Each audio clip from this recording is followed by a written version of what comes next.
ಎಲ್ಲೋ ಒಂದ್ ಕಡೆ land lord ಒಂದು ಕ್ರಾಂತಿಯ ಕಥೆಯಾಗಿ ಕಾಣಿಸ್ಕೊತಾ ಇದೆ. ಯಾಕಂದ್ರೆ ಲುಕ್ ಅಂಡ್ ಫೀಲ್ ಮತ್ತೆ ಅದರ ಒಂದು ಹಿನ್ನೆಲೆ ನೋಡ್ರಂಗೆ ಅನಿಸ್ತಾ ಇದೆ. ಸೊ ನೀವು ನಿಮ್ಮ ಬಾಲ್ಯದಲ್ಲಿ ಸಾಕಷ್ಟು ಕೇಳಿರೋ ಕಥೆಗಳಿರುತ್ತೆ ಸರ್.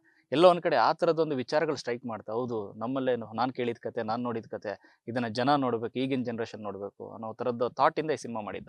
ಹೌದು ಸರ್. ಇವತ್ತು ಯಾವುದೇ ಒಬ್ಬ ವ್ಯಕ್ತಿ ಬೆಳೆದು ವಿದ್ಯಾವಂತ ಆದಮೇಲೆ ಅಥವಾ ಏಜ್ಡ್ ಬಂದಮೇಲೆ ನಾನು ಏನಾದರೂ ಒಂದು ಜೀವನದಲ್ಲಿ ಅಚೀವ್ ಮಾಡಬೇಕು ಅಂತ ಹೇಳಿದ್ರೆ ಒಂದು ಭೂಮಿ ತಗೋಬೇಕು, ಒಂದು ಮನೆ ಕಟ್ಟಬೇಕು ಅಂತ ಪ್ರತಿಯೊಬ್ಬ ಇವ್ರಿಗೂ ಆಕಾಂಕ್ಷೆ ಇರ್ತದೆ.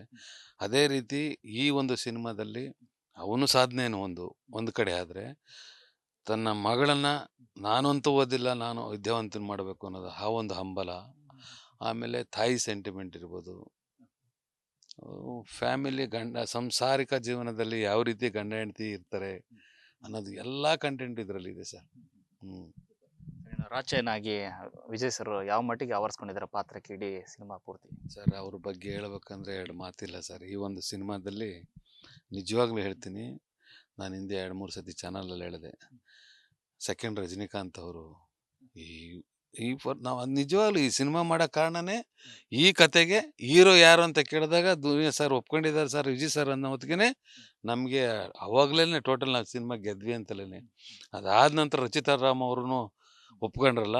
ಸೊ 100ಕ್ಕೆ 100 ನಾವು ಪ್ರೇಕ್ಷಕರಿಗೆ ಯಾವ ವಿಧದಲ್ಲೂ ನಾವು ಇದು ಸಾಟಿ ಇಲ್ಲ ಅನ್ನೋ ಥರನೇ ಮಾಡಿದ್ದೀವಿ ಸರ್. ಎಲ್ಲೋ ಒಂದ್ ಕಡೆ ಬಡವರ ಬಂಧು ಆಗಿ ಅಥವಾ ದಮನಿತರ ಪರವಾಗಿ ನಿಲ್ಲುವಂತ ಕ್ಯಾರೆಕ್ಟರ್ ರಾಚಯ್ಯ. ಹೌದು, ಪಕ್ಕ ಅದು.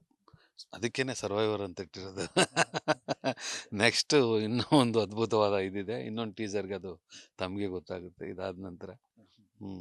ಈ ದಿನ ಸಾಕಷ್ಟು ಬಾರಿ ಹೇಳಿದ್ರಿ ದುನಿಯಾ ವಿಜಯ್ ಅವರ ಒಂದು ಶ್ರಮ ಇದೆಯಲ್ಲ ಸರ್ ಈ ಸಿನಿಮಾಗೆ, ಮತ್ತೆ ಸಿನಿಮಾ ಅನ್ನೋರು ಅವ್ರು ನೋಡುವಂತ ರೀತಿ, ಯಾವುದೇ ಒಂದು ರಿಸ್ಕ್ ಬಂದ್ರು ಅದನ್ನ ಮುಲಾಜಿಲ್ದೆ ಅದಕ್ಕೆ ನಿಂತ್ಕೋತಾರೆ.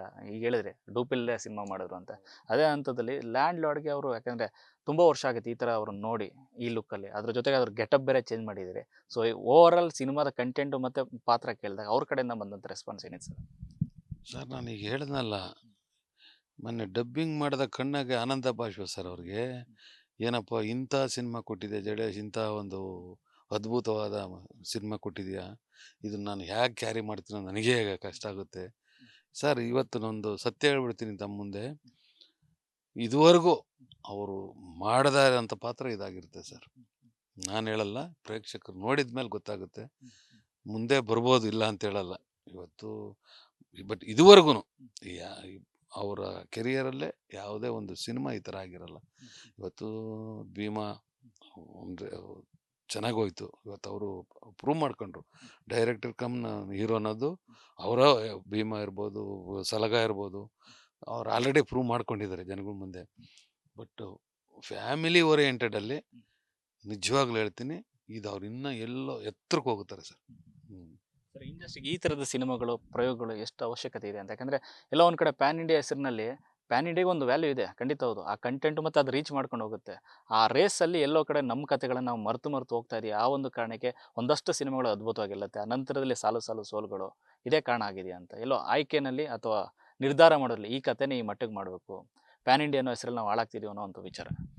ಸರ್ ಈಗ ನಾನು ಯಾಕೆ ಹಾಳಾಗ್ತದೆ ಅನ್ನೋದಕ್ಕಿಂತ, ಇವತ್ತು ಕಥೆನ ಆಯ್ಕೆ ಮಾಡ್ಕೊಬೇಕಾದ್ರೆ ಆ ಕತೆಗೆ ತಕ್ಕಂತೆ ಬಡ್ಜೆಟ್ ನಾವು ಆಯ್ಕೆ ಮಾಡ್ಕೊಬೇಕು.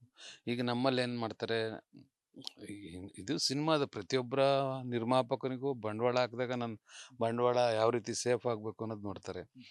ಬಟ್ ಕತೆ ಕಂಟೆಂಟ್ ಓರಿಯೆಂಟೆಡ್ ಸಿನಿಮಾಗಳಿಗೆ ನಾವು ಯಾವತ್ತೂ ಬಂಡವಾಳದ ಬಗ್ಗೆ ಯೋಚನೆ ಮಾಡಬಾರ್ದು. ಯಾಕಂದರೆ ಅದಕ್ಕೆ ಫುಲ್ಫಿಲ್ ಮಾಡಿದ್ರೇ ಅದು ಆ ಥರ ಬರೋದಕ್ಕೆ. ಇವತ್ತು ಕಾಂತಾರ ಫಸ್ಟ್ ಫಿಲಿಮು